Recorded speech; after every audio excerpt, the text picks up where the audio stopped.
So when you're looking for an entry with the chart, it's very hard to get it to time the exact bottom. So something I've came up with is called the rule of three when trading.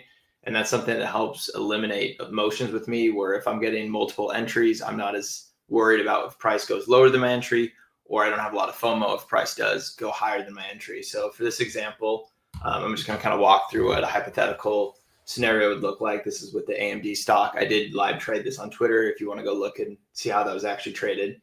But for this example, I'm going to show kind of what my mindset is of where I'm looking to enter. So in this example, I'm noticing a large downtrend. I think AMD is a stock that's going to do well long term. So after seeing the downtrend break, this is where I would start with my first entry. So we'll say hypothetically we don't know what's going to happen in the future, and here's where I'm gonna buy here. I feel like it's downtrend break. The price is going to go higher. I'm getting excited about the stock. A common mistake is that people go really aggressively heavy here, and if price goes lower, they start to panic, and often they'll sell for a loss. Whereas if they had multiple entries, they would have held longer.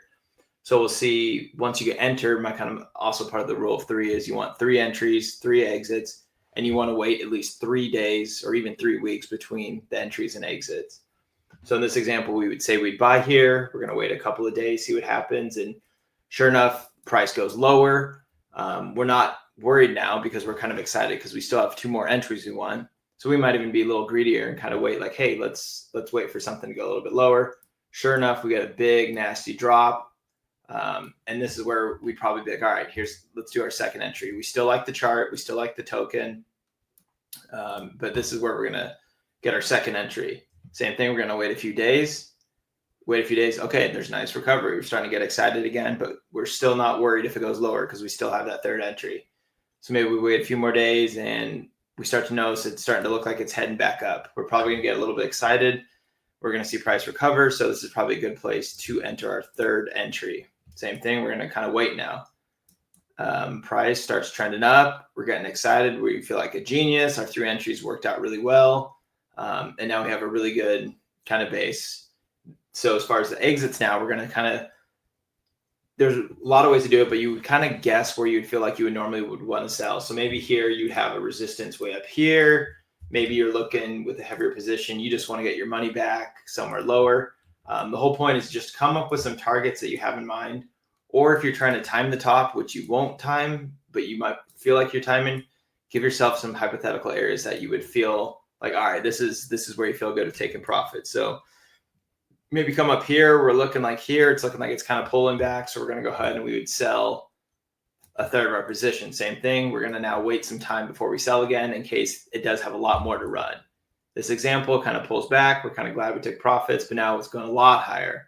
Same thing. Now we're getting excited and we're going to think, hey, it's almost back to the major resistance. Maybe this is a good time to sell some more. Again, we don't know exactly where the top is. It's easy to do in hindsight for this example.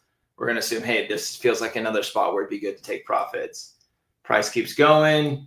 Maybe you're getting scared here. Maybe you only have a third left, so you're going to kind of wait. I guess that is what's happened. So yeah, in this one, you would maybe think, hey, maybe it's time to take some profit, or looking up here. But the whole point of the example is we were able to get a lower price than we anticipated. And if we had held and put all of our money in up here, there's a good chance we would have sold when we got done here. But instead, we were fine with the drop. We were able to accumulate more.